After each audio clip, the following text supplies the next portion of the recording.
My name is Bruce Levinson, here from SGK, and what we'll be doing over the course of the next 20 minutes or so is I'll be sharing a few thoughts on some megatrends that we see in the CPG space and try to connect that to another part of the industry, specifically pharma brands. After these slides, after that presentation, you'll have the opportunity to ask some questions, get some dialogue, and we should close in about 30 minutes. So why don't we go ahead and get started? The big thing that's happening today in marketing and within brands all across the country is a rapid pace of change. Okay, markets are evolving. There are lots of things that are out of the control of brand marketers. Demographic changes, the rise of new media. We're powerless to change those things, but where the winners and losers in the market are coming in is how we respond to that change. Kind of like this bear that we've got on the picture here. Can't make the bear go away necessarily, but it's about how you respond to it, perhaps a bit better than the competitor standing next to you. Some of the things that we see in the market are not just the purview of brand marketing. They've made their way all the way up to the C-suite. They're on the corporate agenda. Things like return on marketing investment, global versus local brand management, big data, and a term that's always makes me chuckle, but infobesity. Just being drowned in data, needing to turn that into insight and ultimately action. We could do a brand square on any one of these subjects, so we're not going to be drilling into these today. Instead, we're going to go one step lower and really look at how consumers and shoppers and brands are interacting in CPG and try to draw some connections of things that are either happening in pharma, starting to happen, or could happen that may be of use if you're managing a pharma brand today. So let's get into it. The first of those trends that we see is the new global consumer. If you think about the amount of access that consumers have today around international travel, cuisine, fashion, sports, it's creating an awareness and an appetite for a world that's really much more broadly defined than a generation or even half a generation ago.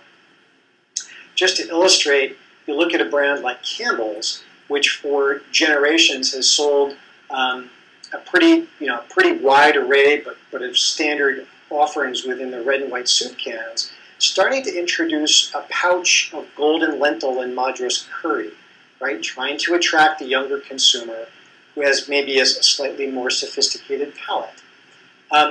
It's not just about these flavors or ingredients. It can even be philosophies, and we'll take a look at one or two examples. First, I want to illustrate this a little bit with some products. So just imagine your day.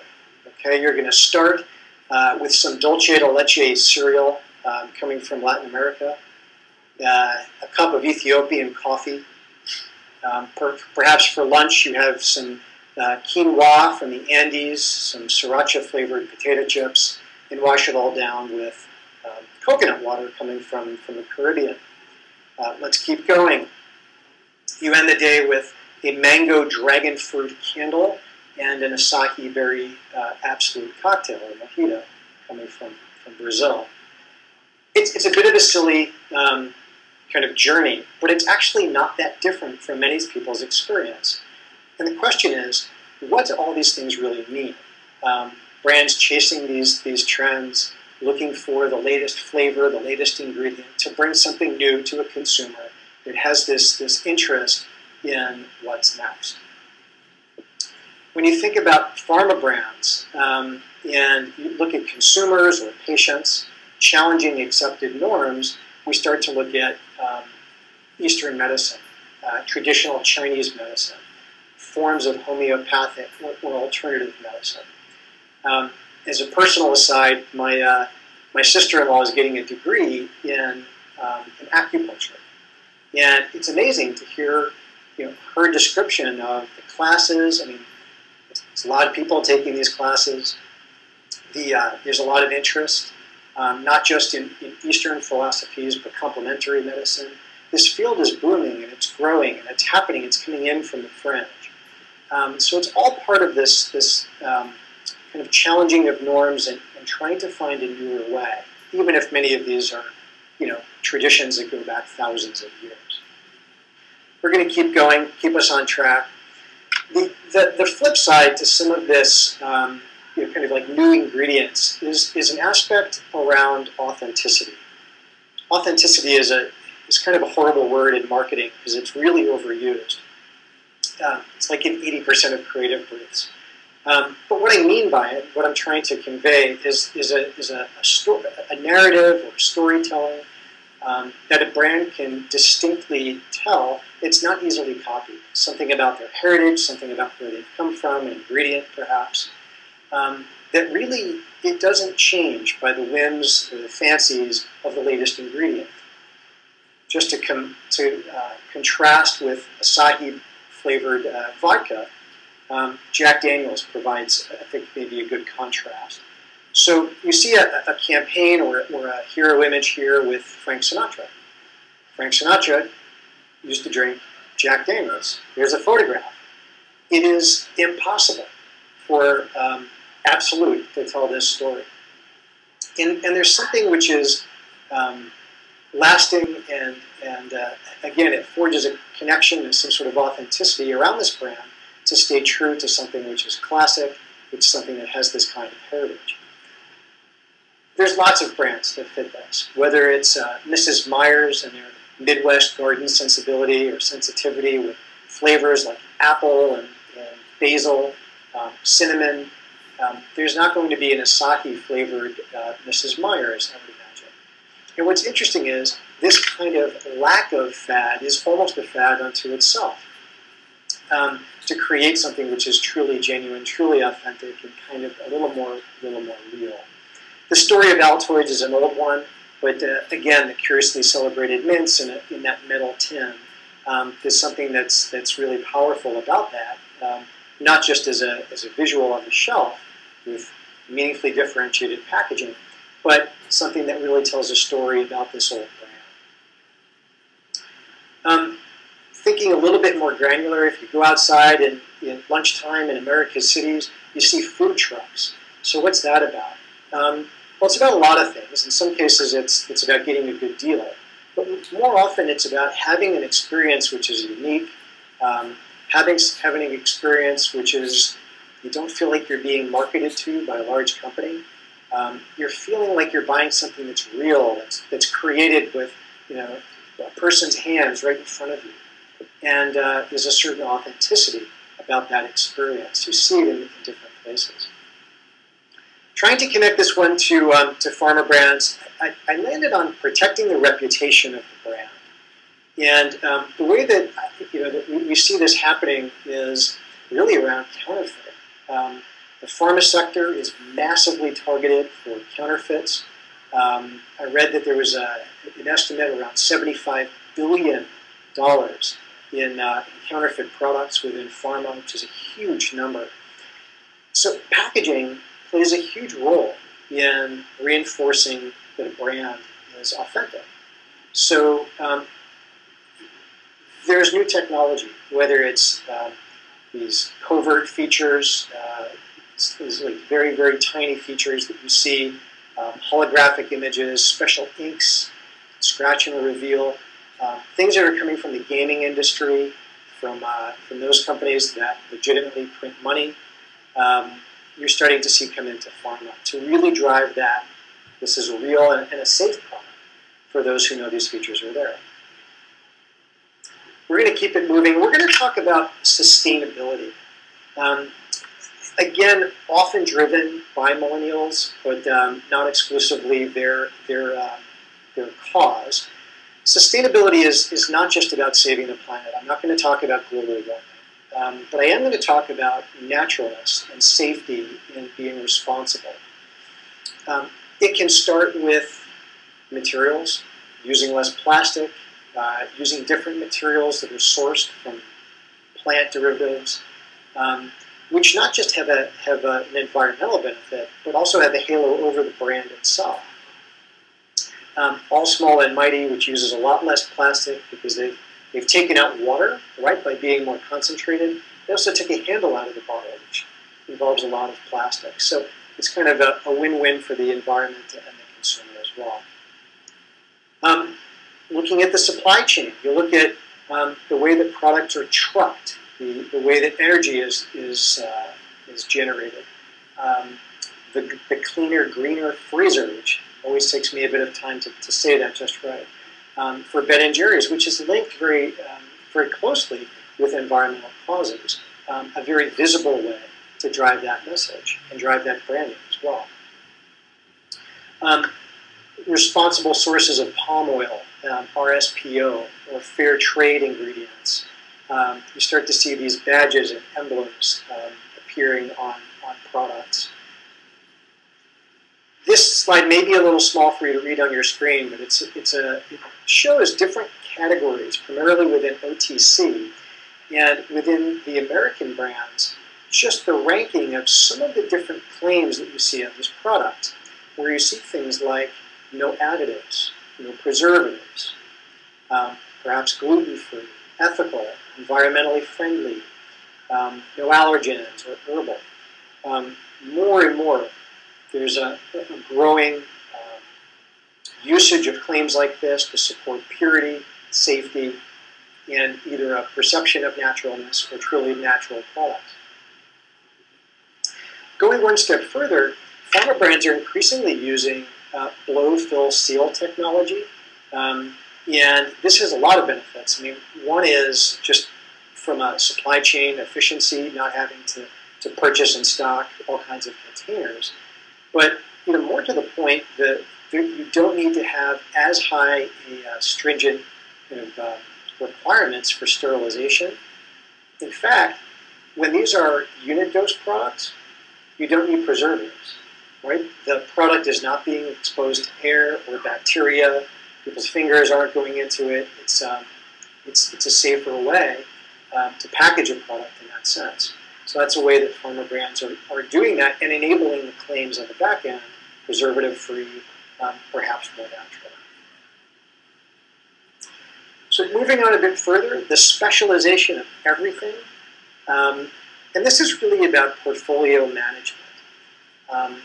When you think about brands, portfolio of brands, the iconic example is usually General Motors. So back in the 1920s, I'm talking about the old General Motors. In the 1920s, when Alfred Sloan organized the 5 big brands, he was very intelligent in the way that he had done it. You started, your first car was a Chevrolet. It was affordable. You moved up to a Pontiac. And maybe when you had a family and things were going well, you would buy an Oldsmobile. If you got the corner office, you were entitled to a Buick. And if you really made it, you would drive away in a Cadillac. And that was the way the brand segmentation was within their portfolio. But things got incredibly more complicated, primarily in the 1990s with companies really looking to introduce more SKUs to get more shelf space. And so what you see is product ranges where instead of something like soap and shampoo, there's not one bar of soap anymore. There's something for her, there's something for him, something for the kids, maybe something for a special occasion. Packaging as well, going much more high values. Look at what Chobani has done.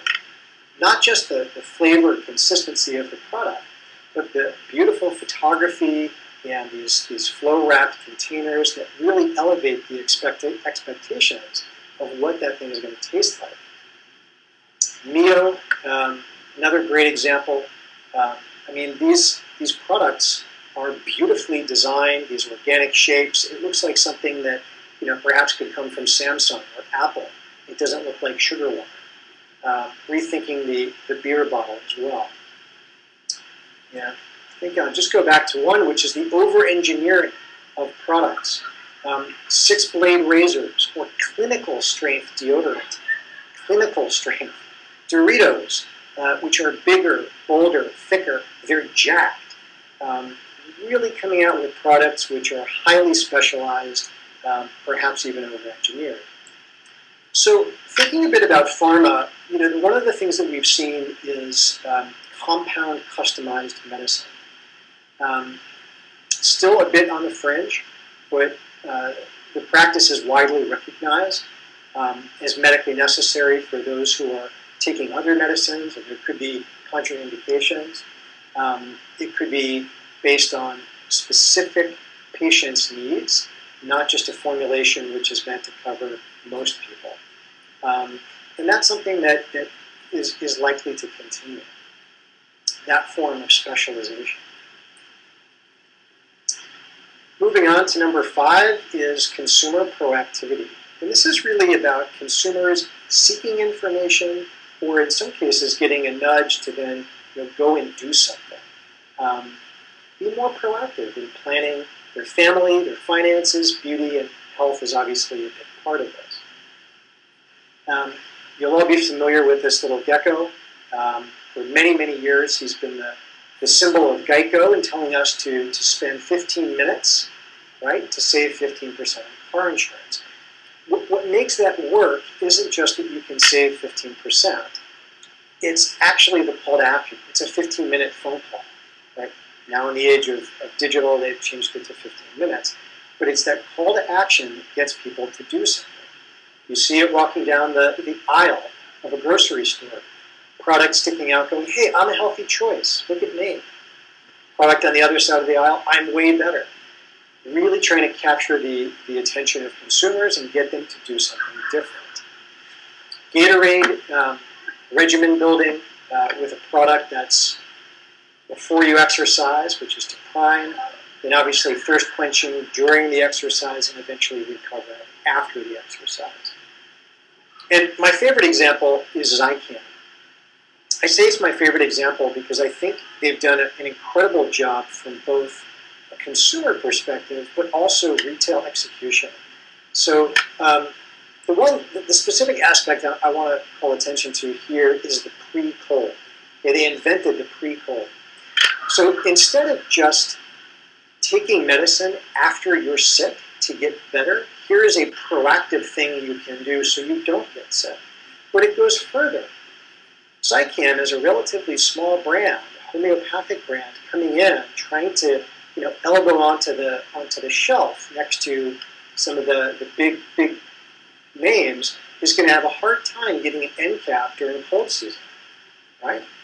But if it's the pre-cold and they can do it before cold season, it might be a little easier for them to get that merchandising. So sometimes there's a lot more to it than just that, just the invention or the product innovation. Anyway, great example. So consumer productivity and being a bit more informed in health, we could have taken this a lot of ways, but the kind of natural one is consumers looking for more information. Places like WebMD, moving from a paternalist kind of push culture to something which is way more patient-centric, being informed, asking good questions.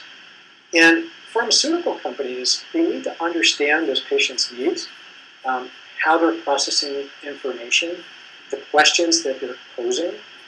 And I think listening is an important part of it. It's not just about giving answers or leading them to a product solution, but really understanding, perhaps even offering empathy for a consumer that might feel confused, and even building a relationship online like the doctor might have in the past. And that brings us to the last of our 6 trends, which we call make it easy. And just consumers are faced with so many choices that they're not going to waste time or money on anything that makes life a little too hard. A quick example: you look at this shelf or imagined shelf, and it's pretty easy to navigate. You know which are the colas, you know which are the other stuff, and you can grab your product pretty quickly. Toothpaste has a way to go. It's frustrating. Nobody wants to shop on a shelf like this. Can you make it easy? Are there new formats of products like sachets that don't use water? You can just take it, and if you need it, you use it. Wipes that are pre-moistened, particularly for babies or youngsters, where you try to apply something and then wipe it. Here you've got it. It's very easy to go. Walgreens is taking a fantastic step with this. I love the Daily Med program where we used to have those pill boxes that said Monday, Tuesday, Wednesday. Now they're actually giving you your pills pre-sorted, right, for Monday morning, Monday lunch, dinner Tuesday. And if you have all of your prescriptions with them, they will aggregate those and dose them to you in a way that makes sense. That's going to drive a lot of things. One is the compliance of actually using the medicine. You're not going to forget, oh, did I take this one already or that one? They're counting it, presumably. It's pretty reliable. Other brands that make it easy, Health Remedies. What is it that you need? You have a headache? You're nauseous? Here's the solution. Very, very simple way to navigate that shelf, that product assortment. Packaging, obviously a big part of it as well. Boy, much easier to open these ring pulls than it was with a can opener. You've got to figure out a way to get rid of this clamshell packaging, right? The stuff that's impossible to open, you cut your hand on it, you get frustrated and borrow your neighbor's drill. Because if we don't do that, then consumers are going to invent ways to make life easier, and we don't want that. It didn't take too long to find this example online, which is how to make evil child-proof caps easy to open, with a step-by-step guide on YouTube. And let's not have consumers take that into their own hands. Packaging can drive adherence. Patient adherence, actually completing the course of medicine, particularly for chronic conditions, is shockingly low. Research shows that packaging can help to drive that. So can we make it easy for them? Unit doses is a great example. We talked about blow, fill, seal as well. But there are other benefits to this. These sachets or these units are very easy to be labeled. You have a few pills on a counter, it may not be as easy to tell which is which. And there's other reasons as well. Why let's make it easy for the consumer. They'll take the right medicine. It'll be safer. And ultimately, your brand can be differentiated as well. So that was a kind of a gallop through 6 key trends that we see within CPG, trying to connect the dots a bit to the pharma space.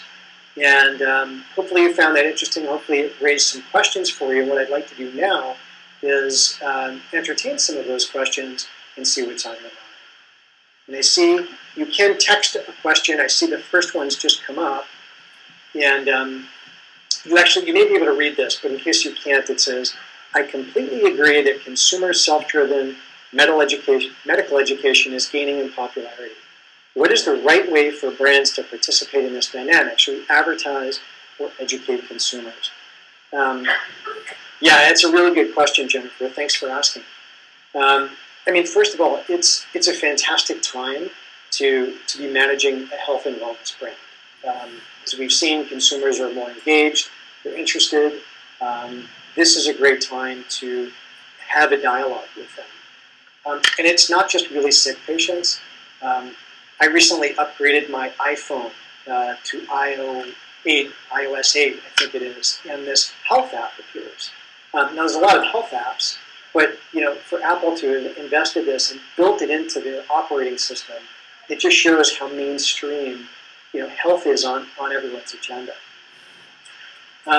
So I think it's more than just picking the right cough medicine or product assortment. So to answer your question about advertising versus education, obviously it's both, but I think the important thing is to think about the category that you're in and the role that category plays in the consumer or the patient's life.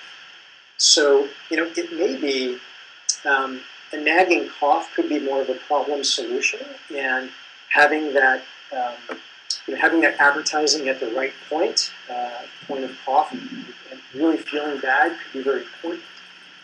If you're in a category that's around, say, nutrition and vitamins, there might be a little bit more in education, right? And explaining why it's important and what the benefits of your product and brand are. There's not a single answer to this. And I think in the end, it's really about having a very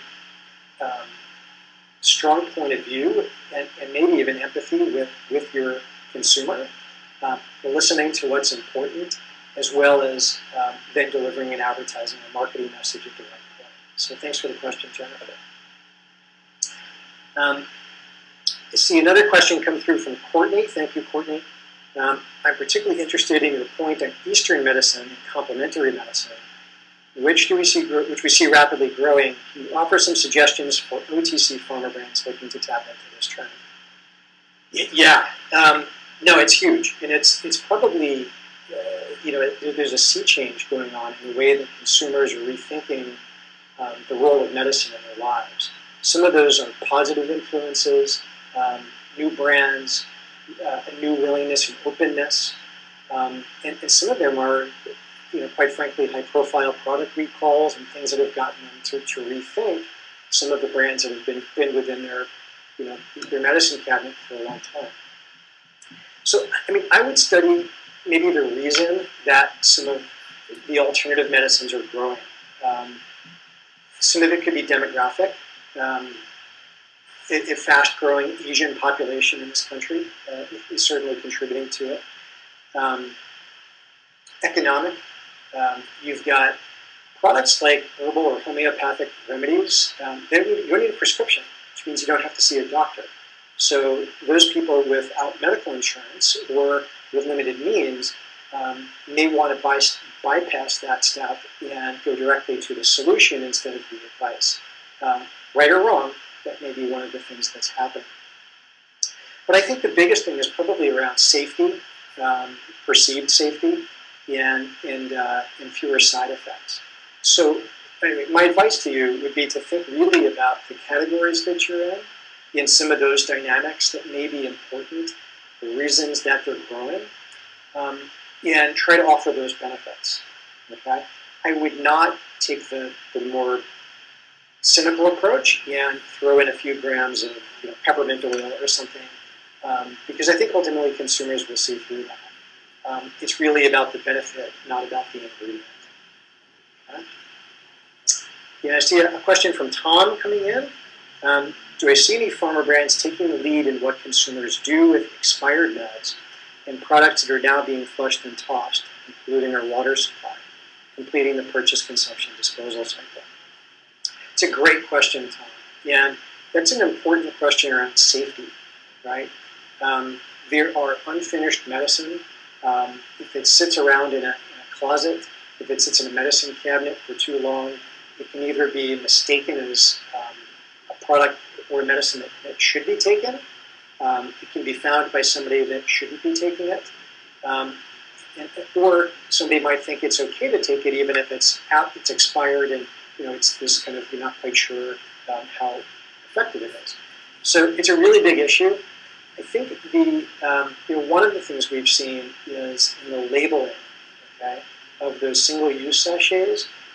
You can bring those products back to the store, back to the pharmacist, and they can be collected.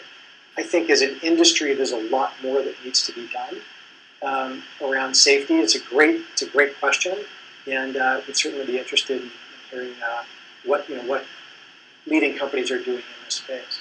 Thanks, Tom. And Jennifer, you've got a question on how Zicam came up with a pre-cold. It is a great idea. I think Zicam is a great example about a question or problem that's really well defined. Zicam is a homeopathic brand. It's a very small brand. It's actually now it's a $100 million brand. It's a big brand, but at one point it was a small brand. And so, there's an element of risk for a shopper or consumer in a store, particularly when they've got a cold, they're feeling miserable, to take a risk on an unknown product when they've been taking whatever it is, Tylenol, Robitussin, well-established brand their whole life. It's a risky proposition. So I think, the question really is, how do you get new people into the franchise and not have them assume all of that risk? Well, one way is to do it before they actually get sick, when the table stakes are slightly less. And so for that reason, it was a really good way to get new people into the franchise and try as I can. I mean, homeopathics typically have very loyal but very small followings. So this is a great way to get new people into the franchise. They have a good experience, then they start to explore the rest of the product. So glad you enjoyed that example as well. I think we have time maybe for one last quick question. I see us just about at the bottom of the hour. And we're kind of going once, twice. Well, thank you very much for joining us. Hope you enjoyed this brand square. Hope you enjoy it. Join us for the next one. And if you have any questions,